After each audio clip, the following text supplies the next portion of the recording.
Hello everyone, it's a new week and I have a new video for you. So this week we will turn over together this beautiful piece, and my plan for this is just to create a lot of texture, just to somehow preserve this rustic look that this piece has.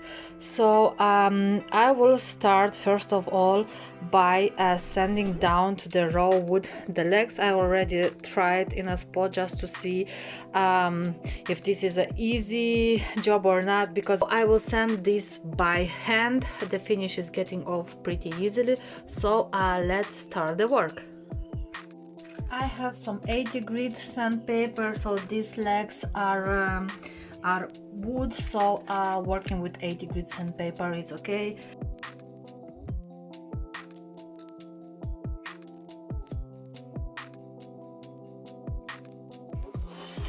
And now I will take some 120 grit sandpaper and I will smooth everything out, and then the legs will be ready for staining.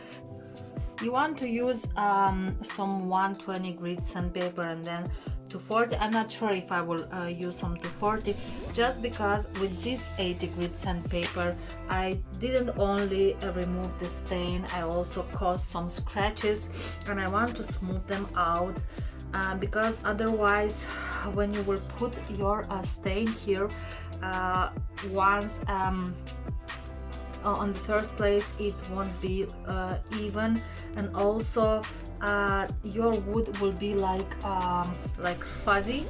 So in order to avoid this, it's better to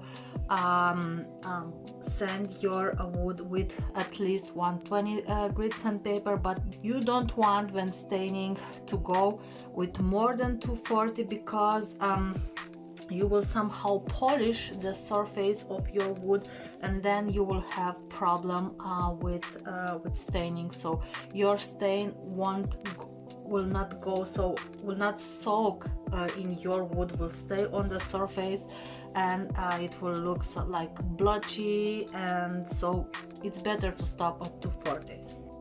So I vacuumed this piece inside and outside, and now I will clean this with some TSP, so you can use any degreaser.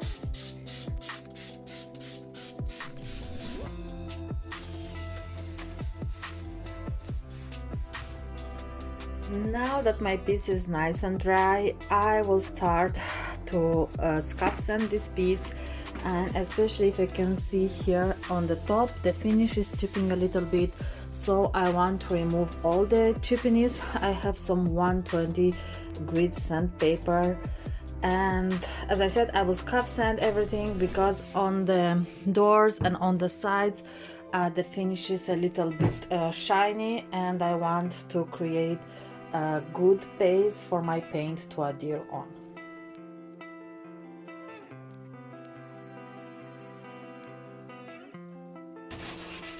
And you also want to go around all the cut edges, the sharp edges, because this is the place with more problematic when it's about adhesion. And just when I thought that I'm done with the prep work and I can finally start painting, I realized that both of the back legs of this furniture were unglued, so I had my husband to help me flip this piece on its top and to fix those legs. So this stuff, guys, occurs when you are dragging and pushing your furniture on the floors instead of just lifting, move it to the place you want and just put it back down. So always remember, don't drag and don't push your furniture.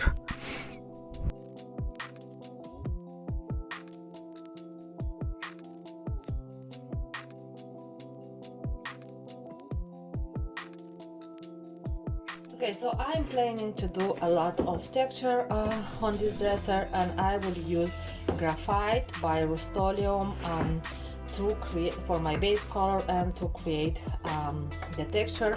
So this is an older can and it's a little bit dry, so I will add a little bit of water. It's okay to add water to your chalk paint. It's just usually you have to put like about to dilute your paint with about 10% of water, so it means you don't have to exaggerate with water, but it's okay if your paint is a little bit dry, especially with these old cans. Okay, so I will start with the top. I will moisten my brush, and I'm using a bigger brush, round brush, because I will use a tapping technique, and this kind of brush are more suitable. And one more thing with this technique, this is very harsh on your brushes, so if you have an older brush or a cheaper brush, so feel free to use it. And for this technique I will use a bit more of paint than I usually use, so I will just start by tapping,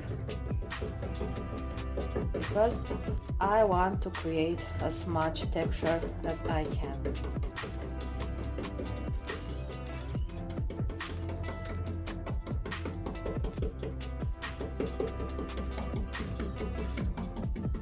Okay guys, and now let's keep to the good part and to start the dry brushing. So I'm using the color Driftwood by Dixie Bella, which is a very warm gray, like with beige undertones. And I'm also using a cheap brush, so please keep in mind that this kind of technique are very harsh on your brushes, and yeah, it's better to use some cheaper ones rather than use like very expensive one and ruin them.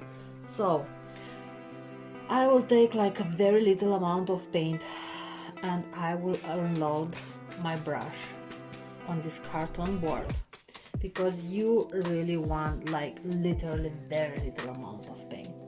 And I will start to do like a brushing. It's called like, that's why it's called dry brushing, and I'm barely touching the surface.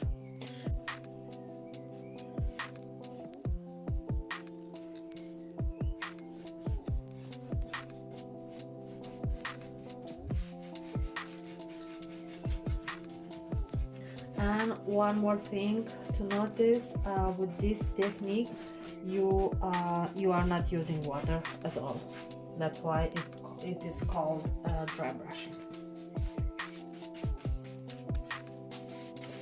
If you ask me, I personally, for me it's personally easier to dry brush areas like these with molds and crevices. It's like more easier to achieve an even finish than when you are dry brushing plain surface with no molds, no decorative elements. But I will show you later when I will start to dry brush the top.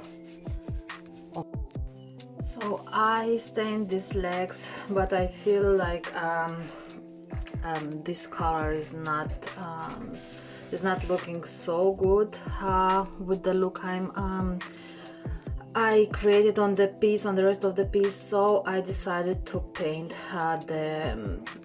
the legs in the same color and then to do the same technique. So yeah, sometimes you are having something in your head, but you may change your plans during the process, so it's not a big deal. Let's start painting them. Since I used an oil-based stain, I waited about 72 hours before I applied my paint, because the paint is water-based. One more thing, if I would paint these legs in a lighter color, I would put at least 2 coats of blocking primer. Also, I would put blocking primer if I was going to paint in a darker color, but one solid color, because sometimes you can get a breakthrough even with the dark colors, and the breakthrough on dark colors It's like you get some spots where your finish is decolorated. It may appear to be a bit more darker than on the other parts of your furniture. And now I promise to you that I will show you how to dry brush on a plain surface. So we have here the side of the dresser. I will take again my paint, a little bit on the tips. I will unload my paint on this cardboard and I will start very lightly, so like barely touching the surface, because I don't want to leave any brush strokes or minimum of the brush strokes. And I will unload my paint on a larger surface like this, and once I have less paint, I will go here again, barely touching. Okay, this. So as I previously said, it's so much easier to do dry brushing on a surface with mold than to get like an even finish on a plain surface. And I'm also dry brushing this lip underneath, so this way your furniture will look like professional finish it.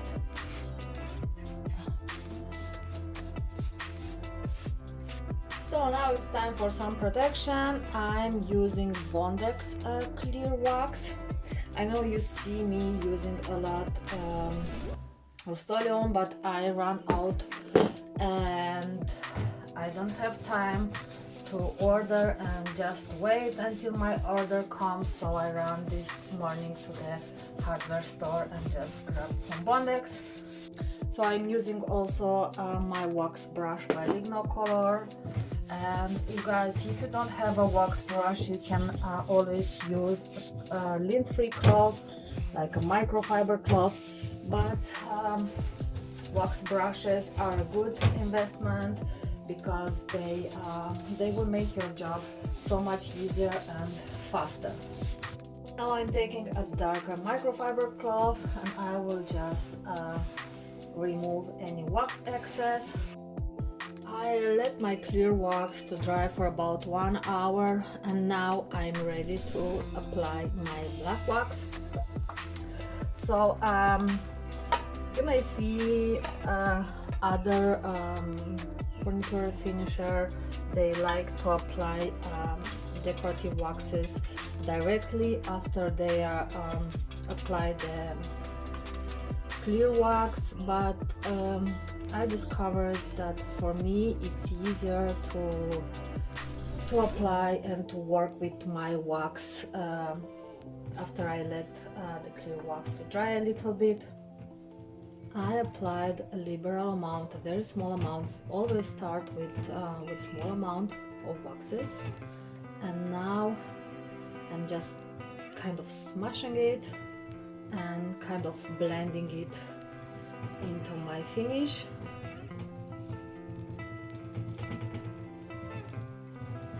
And then I will just remove the excess. And we are done here. It was quite a project and quite a workout for my arms, but it's worth it because I love it. I love all the texture, I love all the character this piece has. So if you guys love it, please leave me a comment below, give me some thumbs up. Thank you so much for watching, and I will see you next week.